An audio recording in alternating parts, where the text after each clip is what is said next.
Berkshire Hathaway has some of the best managers in the world, and I am very bad at hiring good managers.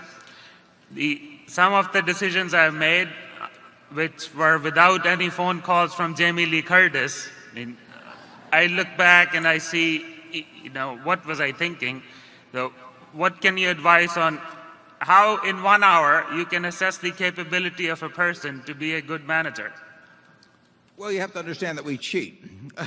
We buy businesses with good managers. So if you give me 100 MBAs, and I have these classes come out all the time, I've had about 30 schools this year, and usually there's 75 or 100 men and women in the classes. I know more could take those 100 and spend a few hours and rank them from number 1 to 100 in terms of their future achievements as managers, than I could pick them. It would be impossible for me. But what we do is we buy businesses with great managers in place. We've seen those people perform for, in many cases, decades. We've seen their record, and they come with the business. Now, our job is not so much to select great managers, because we do have this proven record that they come with. Our job is to retain them. And many of the managers, the majority of the managers that work at Berkshire, are independently wealthy. We hand them checks, sometimes in the billions, often in the hundreds of millions. So they do not have a monetary reason to work in many cases. So our job, we are dependent on them, incidentally. I mean, we have 19 or so people at headquarters, and we have 250,000 working for Berkshire around the world. And we can't run their businesses. And our job is to make sure that they have the same enthusiasm, excitement, passion for their job after the stock certificate changes hands than they had before. Now that requires some judgment on our part as to whether these people love the business or love the money. Now, they all like money, but many of them, our managers in particular, they love their businesses. I mean, they've worked at them. They're a work of art to them, and they've been in the family sometimes as many as 4 generations. So we have to see the passion in their eyes, and if we see that, then we have to behave in a way that passion remains. Can't be done by contract. We don't have contracts. That doesn't work. But we can try to create an environment, and Berkshire, frankly, is the ideal environment. It's even an ideal environment because of events like this. Our managers feel appreciated, and they are appreciated. They're not just appreciated by me and Charlie. They're appreciated by you. And we want to give you a chance to applaud them.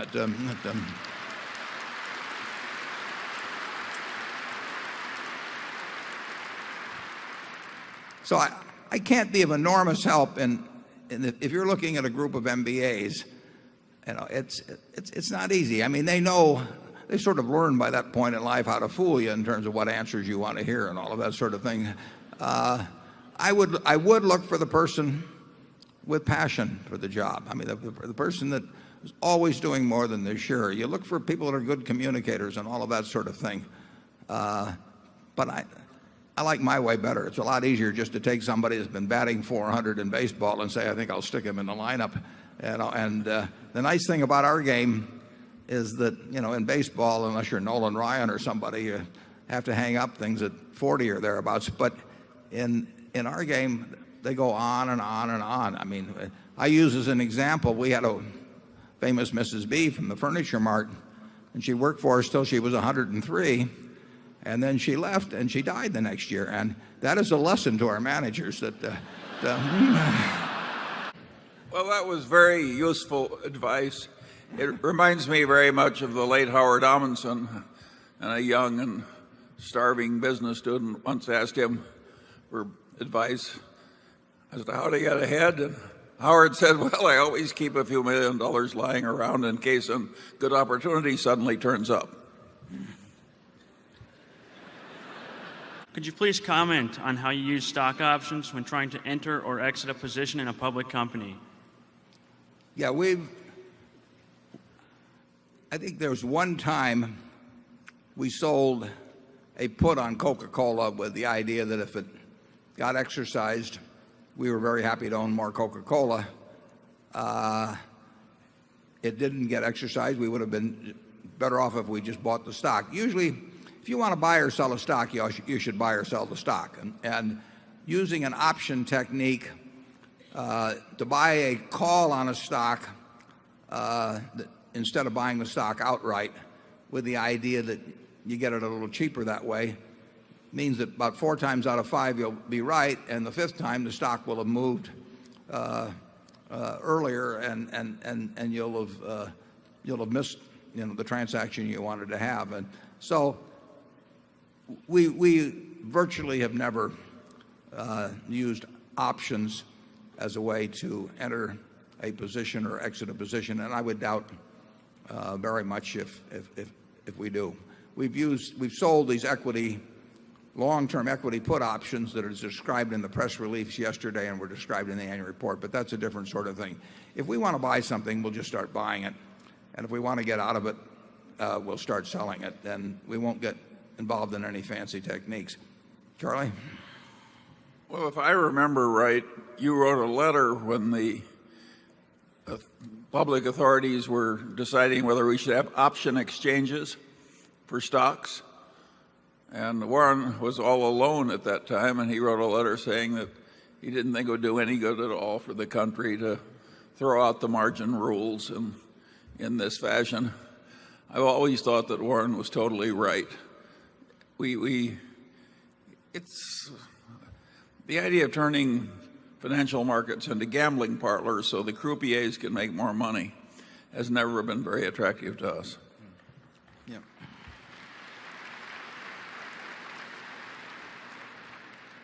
Yeah, it's very interesting to me when I talk to these MBA students. One of them from the University of Chicago, the very first question I got a few years ago, he says, "What are we being taught that's wrong?" I love questions like that. I have to plan them in the future. The amount of time spent at business schools, maybe it's a little less now, but teaching things like option pricing and that sort of thing, it's totally nonsense. I mean, you need 2 courses in a business school. One is how to value a business, and from the standpoint of investment, a business, and how to think about stock market fluctuations. But the idea that you would spend all of this time with formulas, but the problem, of course, is that the instructors know the formulas, and you don't when they come, and so they've got something to fill the time explaining to you. And it is no fun if you were teaching biblical studies, and you could read 3 or 4 of the most important religious tomes forward and backward in 5 different languages. You would hate to tell somebody that it all comes down to the 10 Commandments. I mean, any damn fool can do that. So there's a great desire of the priesthood in finance to want to teach the things that they know and you don't know, and that they spend a long time learning, and that maybe require a fair amount of mathematics. And it really has nothing to do with investment success. Investment success depends on buying into the right businesses at the right price. And you have to know how to value businesses, and you have to have an attitude that divorces you from being influenced by the market. You want the market there not to influence you. You want it there to serve you. And that requires a mindset, which goes back to an earlier question. And it's a mindset that's described quite well in Chapter 8 of The Intelligent Investor.